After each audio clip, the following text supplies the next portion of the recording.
Cadena 3 presenta La Argentina Hoy.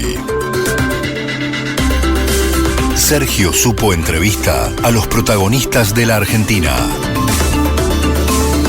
Ideas y acciones de los hombres y mujeres de la política, del empresariado argentino, de la ciencia y tecnología, de la cultura, el arte y la comunicación. Bienvenidos a La Argentina Hoy.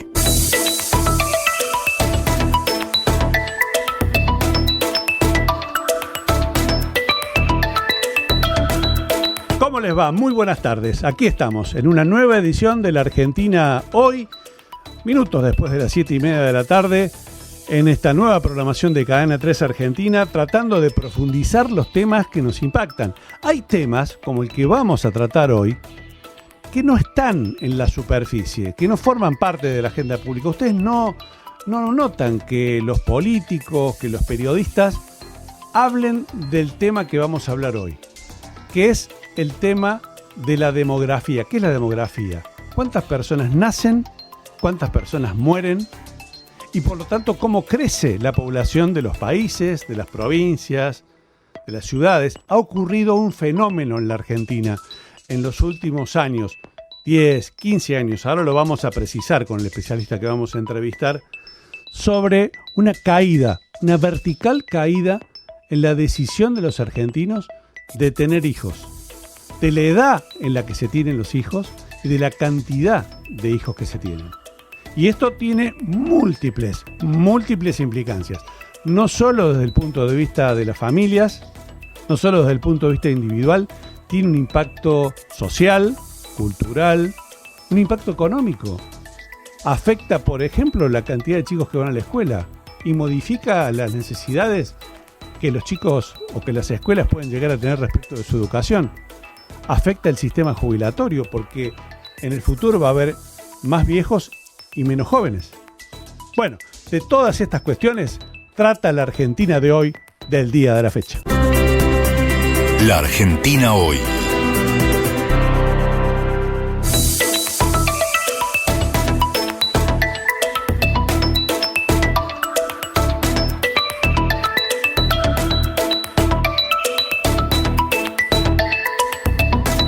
Como lo prometimos, ya estamos en línea con Rafael Rothman. ¿Quién es Rafael Rothman?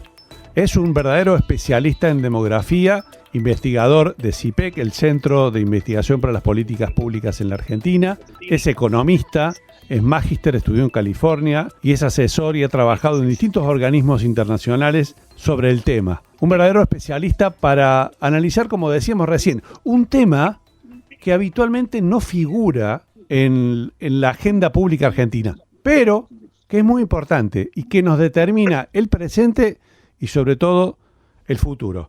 Licenciado Rothman, el gusto de tenerlo en la Argentina hoy. ¿Cómo le va? Buenas tardes. Hola, ¿cómo estás? Un gusto. Rafael, bueno, en principio preguntarte lo que me parece lo primero y más importante. ¿Cómo es que los argentinos modificamos una tendencia que hasta hace 15, 20 años, ahora vos me vas a corregir los números y los años, era de crecimiento poblacional relativamente sostenido?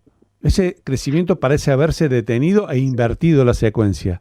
¿Es así? ¿Cómo? ¿En qué términos? A ver, no es así exactamente y te lo cuento un poco más largo. A ver, Argentina viene, como casi todos los países del mundo, bajando el número de hijos que tienen las familias desde el 1900. En 1900 una mujer en Argentina tenía en promedio 7 hijos por mujer. En el 1950 eso había bajado más o menos la mitad. Lo que sí es particular en Argentina es que entre 1950 y 2010 el descenso fue mucho más lento que en otros países. Siguió bajando, pero despacito. Y desde el 2014 hasta ahora se aceleró mucho esa disminución y ahora alcanzamos a países cercanos de América Latina e incluso muchos países europeos. La población argentina sigue creciendo, va a seguir creciendo casi no importa qué en los próximos 10 o 20 años, y puede ser que empiece a declinar muy despacito a partir del 2050 o algo por el estilo. No hay una situación de crisis ni de despoblación, todo eso es mucho ruido y pocas nueces, ¿no? O sea, habría que bajar el nivel de alarma que en algún sentido se había instalado. Por eso, a ver, no hay alarma en términos del tamaño de población. Lo que sí hay es necesidad de reconocer una realidad demográfica distinta, porque entre otras cosas hay menos chicos en la sociedad, entre otras cosas hay más adultos mayores, y entonces tenés que repensar cómo funciona tu sistema de educación, porque hay menos chicos, tenés que repensar cómo funciona tu sistema previsional, porque hay más viejos, tenés que ajustar esas cosas. Vos no podés tener instituciones pensadas en 1950 funcionando bien en el 2050 con una demografía muy distinta. Para Pero no traducirlo, es una crisis, hay que resolverlo simplemente. ahora vamos a entrar a ver las consecuencias que esto tiene en distintos planos. Para Sí. traducirlo, digamos, en términos de historieta, hace 50 años Mafalda era una familia de 3 hijos, y en general desde entonces se viene hablando de una familia tipo como una familia de 2 hijos. Esa idea de familia de 3 hasta de 4 hijos, de 2 hijos en el mejor de los casos, se ha modificado en los últimos 10, 15 años. Y estamos acercándonos a una idea de una familia de un hijo y medio, que no tiene mucho sentido en la realidad, pero como idea, ¿no? Más o menos, en promedio estamos cerquita de un hijo y medio por mujer. A esto habría que agregar que las mujeres son mamá más tarde, en general. Parte de lo que viene ocurriendo en los últimos 10 años es, en parte, que la mujer tiene menos hijos y en parte que los hijos que tienen los tiene más tarde. De hecho, si vos mirás cómo son las tasas de fecundidad, cuántos hijos tienen las mujeres por edad, bajó muchísimo la fecundidad adolescente, que es buenísima, son mujeres menores de 20 años, que bajó un 70% en 8 años. Es buenísimo porque casi todos son embarazos no intencionales. Y bajó también rápido la fecundidad de las mujeres de entre 20 y 25. Las mujeres más grandes fue bajando mucho más lentamente e incluso en algún grupito hasta hay alguna subida. Como que lo que ocurre es que tienen menos hijos y los tienen más tarde, las dos cosas. Rafael, si revisamos eso en términos sociales, ¿encontramos que hay familias más numerosas entre las familias más pobres de la Argentina? Bueno, lo que encontramos es que parte de lo que estamos viendo es que se están cerrando las brechas. Eso era así muy claramente hace 50 años, como decías vos, y ahora es cada vez menos. Las mujeres que más bajaron su fecundidad en los últimos 10 años son las mujeres menos educadas. O sea, esa diferencia que era muy clara hace un tiempo, ahora cada vez es menos porque quienes más han logrado poder tomar decisiones, poder controlar su fecundidad, poder planificar su vida, son las mujeres menos educadas, las mujeres más pobres. Y eso, nuevamente, es muy bueno, ¿no? La incorporación legal del aborto hubo siempre, pero en este caso se legalizó hace relativamente pocos años. ¿Ha modificado de alguna manera las tablas demográficas en la Argentina o la incorporación o la legalización, para decirlo más precisamente, del aborto no tiene ninguna influencia en este fenómeno? A ver, el aborto no parece haber tenido un efecto muy importante en la Argentina, seguramente algún efecto siempre tiene, pero el dato que es claro y visible es que la fuerte disminución que hubo en el número de nacimientos en la Argentina, que bajó cerca de un 40% entre el 2014 y el 2022, el grueso de eso se dio antes de la sanción de la ley del aborto. La ley se sancionó en el 2020, entró en vigencia a principios del 2021, y para ese momento la mayor parte de la reducción que estamos viendo en la fecundidad ya había ocurrido. Este comportamiento de los últimos años está bastante ligado a un comportamiento, digamos, de alcance global.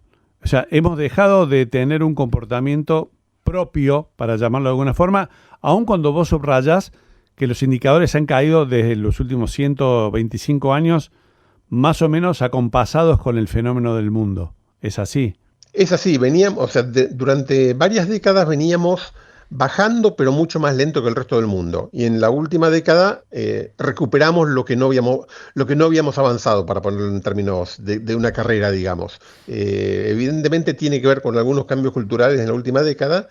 Tiene mucho que ver con que a partir del 2014, que es exactamente cuando empieza a bajar rápido la fecundidad, en Argentina se empieza a distribuir un nuevo tipo de anticonceptivo, que es un implante que se pone bajo la piel del brazo, le dicen el chip los chicos, y eso fue muy bien aceptado, es muy efectivo, y evidentemente debe haber tenido algún rol importante en que no solo la gente quiera tener menos hijos, sino que tenga la herramienta para controlar su fertilidad en forma efectiva, ¿no? Claro. Estaba revisando datos que son relativamente parecidos a los de la Argentina, por ejemplo, en Europa, y uno ve una discordancia muy fuerte cuando hay cuestiones religiosas de por medio y hay comunidades de un peso específico creciente, por ejemplo la comunidad musulmana, que por motivos religiosos u otras comunidades religiosas tienen la decisión cultural y religiosa de tener una determinada cantidad de hijos, muchos más que el promedio general. Eso en la Argentina no se aprecia, por lo menos en términos de lo que en otras épocas se expresaba algunos sectores del catolicismo, que eran matrimonios con muchos hijos. Sí, el impacto es muy chiquito, pero te diré que incluso en el mundo el impacto es chico. Ves algunos grupos sociales, culturales, religiosos que tienen fecundidad más alta, pero en general tampoco es tan diferente. Quiero decir, los indicadores de fecundidad en Arabia Saudita también están bajando, y en Kuwait. No es que bajan solamente en los países occidentales. En los lugares donde han bajado menos es en los países del subsahara africano, pero tiene mucho más que ver con un problema de pobreza que con un problema de cultura, ¿no? Uh-huh. En general ha bajado en todo el mundo, y países con mayoría musulmana muy grande también tienen tasas que han bajado muchísimo en los últimos años. ¿Vos ves posible que en el futuro países como la Argentina restablezcan incentivos o generen incentivos para que haya familias con más hijos? Como tiene, por ejemplo, por citarte un caso, Rusia, que es un país con una tasa demográfica tendiente a la negatividad, que genera una serie de incentivos, el régimen de Putin, para tratar de generar hijos a la mayor cantidad posible. Yo te diría que es razonable y es necesario que tengamos reglas que hagan que quien quiere tener hijos pueda tenerlos sin más dificultades de las naturales. Quiero decir con esto, Argentina tiene, por ejemplo, un régimen de licencias que es muy duro, muy anticuado. Un padre tiene 2 días de licencia cuando nacen sus hijos. Es absurdo, porque es decirle, arreglátelas. Si una mujer tiene sus hijos y quiere volver a trabajar en una carrera, que requiera dedicación intensa, los sistemas de cuidados que tenemos en Argentina son muy malos o muy caros. Y entonces hace muy difícil hacer eso. Si vos querés darle a tu hijo una muy buena educación, eso es caro, porque terminás queriendo mandarlo a una escuela privada, a darle clases de inglés o de lo que sea en el contraturno. Todas esas cosas son cosas que desalientan y hacen que la gente que quiere tener hijos diga, pero para un minuto es más difícil. Entonces, eso hay que hacerlo. Ahora, dar incentivos en el sentido de decir, no sé, cualquier cosa, te voy a dar $5.000 a el que tenga un hijo, suele ser una tontería, porque es muy poca la gente que decide su maternidad o su paternidad por un pago en plata en corto plazo, porque la decisión de tener hijos es una decisión que involucra mucha carga emocional, mucha carga de proyección de vida. Quiero decir con esto, si a mí me dicen que a partir de mañana el dulce de leche vale la mitad, yo voy a comprar más dulce de leche. Uh-huh. Pero mi decisión sobre hijos es mucho más complicada que cuánto me cuesta o cuánta plata tengo. Y de hecho la prueba de eso es que quienes tienen más plata en general en las sociedades tienen menos hijos, no más hijos. Porque no es un problema de tener los recursos necesariamente, sino es un problema de el tiempo que le querés dedicar, que vos sabés que si tenés muchos hijos te va a ser muy difícil darle todo lo que querés darles. Entonces, esas cosas indican que estas políticas de decir vamos a hacer un bono de tanta plata por hijo suelen tener muy poco efecto en la fecundidad. Que los que tienen hijos porque tienen hijos, y los que no los tienen porque no los tienen. Y si les das un poco de ayuda, quienes tienen los hijos la reciben con mucha alegría, porque entonces la vida es un poco más fácil, pero no les cambia la decisión. A veces cuando hablamos de estos temas, Rafael, yo tengo la sensación de que tenemos categorías o ideas que se han perdido en el tiempo, pero no hace 10 o 20 años, sino 50 o 60 años. Por ejemplo, nada más y nada menos, que la incorporación al mundo laboral de la mujer, que es un fenómeno que tiene más de 70, 80 años en forma intensiva y progresiva. Esto también determina en mucho el fenómeno que estás describiendo, me parece. Nuestras tatarabuelas, en su vida lo que se les pedía era que tengan hijos. En el 1800 la demanda era, ustedes tengan hijos y no molesten. por suerte, La sociedad mujer evolucionó estaba y para las cuidar los mujeres tienen más hijos, es una oportunidades y categoría más- viejísima.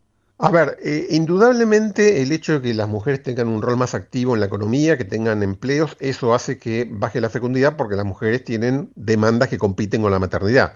Si vos lo pensás en el muy largo plazo, nuestras tatarabuelas o las tatarabuelas de nuestras tatarabuelas, la única demanda que tenían en la vida era tener hijos y cuidarlos.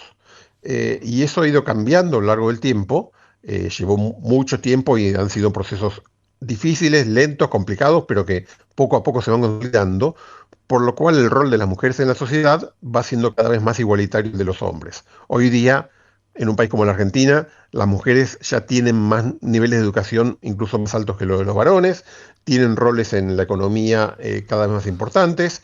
Todavía no está del todo, no es del todo igualitario el mercado de trabajo, pero cada vez las brechas son menores. Y eso lo que hace inevitablemente es que muchas mujeres digan, bueno, pero yo tengo una carrera profesional, no puedo dedicarme a cuidar 8 hijos, no tiene sentido. Tengo que de alguna manera buscar equilibrios. Y parte de esos equilibrios son tener menos hijos. Hay un impacto directo sobre un tema fundamental que está en revisión no solo en Argentina, sino en todo el mundo, que es la cuestión previsional. Menor cantidad de jóvenes trabajando, menor cantidad de fuerza laboral aportando a un sistema previsional, generan naturalmente una fuerte distorsión y un problema al mismo tiempo que se prolonga la cantidad de años que vivimos los seres humanos en el siglo XXI. Ustedes en CIPEC han estado trabajando en una propuesta de reforma previsional, pero yo quisiera, antes que ir por ese lugar, para que nos cuentes esa propuesta, quisiera que me digas sobre el impacto que esto está teniendo ya en la Argentina, esta modificación de tener menos personas trabajando, por lo tanto menos aportantes a un sistema en crisis. Y a ver, como bien lo describís vos, hay una dinámica en la cual la población envejece, porque nacen menos chicos, y entonces la forma de la pirámide poblacional se va haciendo más cuadrada y menos triangular, y eso hace que haya más adultos mayores respecto de la población en edad activa. Ahora, esto es un proceso lento, progresivo, que va ocurriendo muy de a poco y que de vuelta no genera una crisis la semana que viene. Pero cada vez, si vos no haces ajustes en el sistema, te vas enfrentando a un modelo más y más complicado en términos de cómo financiarlo. Ahora, no es un problema grave, no es un problema que no tenga solución. Si lo pensás un minuto, los países más ricos del mundo suelen ser bastante más viejos que nosotros. Han pasado por este proceso mucho antes. Y a pesar de eso son más ricos y a pesar de eso tienen condiciones para hacerlo. La manera como lo solucionan tiene que ver con dos canales en paralelo. Uno es asegurarse que quienes están activos, los jóvenes que trabajan, sean mucho más productivos. Produzcan más, porque si vos tenés menos población produciendo, pero cada uno produce mucho más, entonces el sistema sigue funcionando bien. Para eso lo que necesitas es mejor educación, más capital, más tecnología, más desarrollo. Y en paralelo tenés que ir revisando tu sistema previsional para reconocer realidades que van cambiando en el tiempo. Por ejemplo, hoy todavía en la Argentina tenemos algunas provincias donde hay sectores que se pueden jubilar a los 45 o 50 años. Y la verdad es que pensar hoy que una persona de 45 o 50 años no puede seguir trabajando solo por la edad, no porque tenga un problema de salud, es absurdo. No tiene por dónde entrarle. Hoy en Argentina tenemos esquemas de pensiones por fallecimiento que estaban pensados para las mujeres viudas, nuestras tatarabuelas de las que hablábamos antes, que si enviudaban cuando eran jóvenes nunca más iban a poder trabajar porque no trabajaba porque era mujer, era la lógica que estaba detrás de esto. Y entonces le decíamos a una mujer de 20 años que enviudó, usted tiene derecho a una pensión vitalicia. Exacto. Y si esa señora, o ese señor, porque después lo empleamos también a los varones, se casaba de vuelta y enviudaba a los 25, le decíamos, usted tiene derecho a 2 pensiones vitalicias. Y además de eso, eventualmente después tiene derecho a su jubilación. Entonces, vos podés tener un sistema previsional que funcione, que sea sostenible, que sea financiable, que dé beneficios razonables a los adultos mayores. Pero para eso tenés que tener un sistema que es eficiente, que no desperdicie dinero.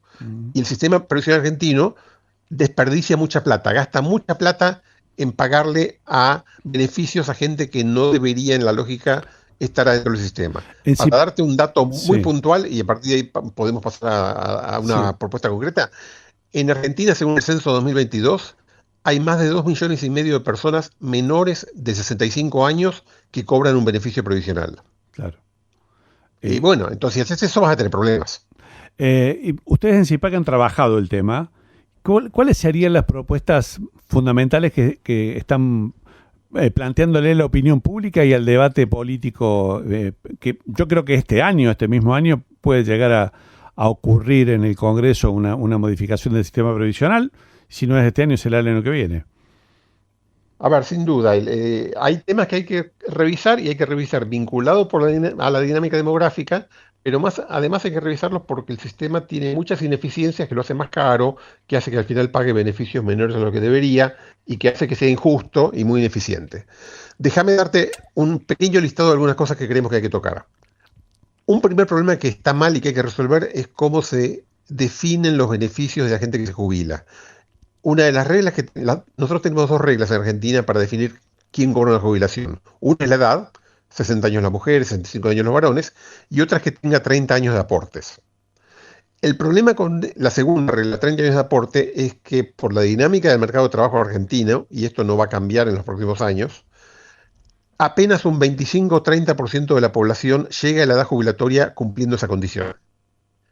Y eso lo que hace que vos trates muy desigual al que aportó 25 años que al que aportó 30. Porque al que aportó 25 le decís lo lamento, y al que aportó 30 le das el beneficio completo. Exacto.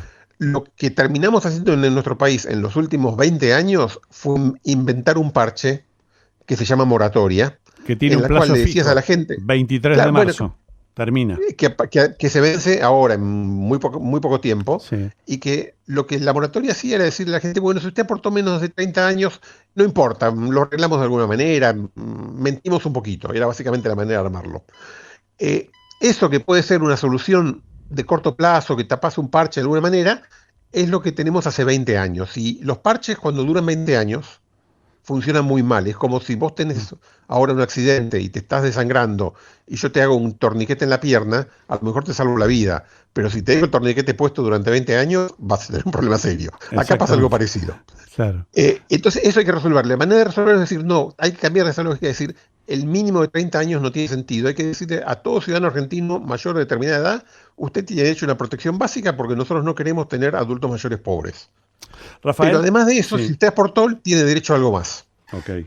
No importa cuánto haya aportado. Cuanto más aportó, más tiene derecho. Eso hay que cambiarlo. Después tiene que cambiar cosas como lo que te decía antes, las pensiones por fallecimiento, que es absurdo darle pensiones por fallecimiento vitalicio a gente joven.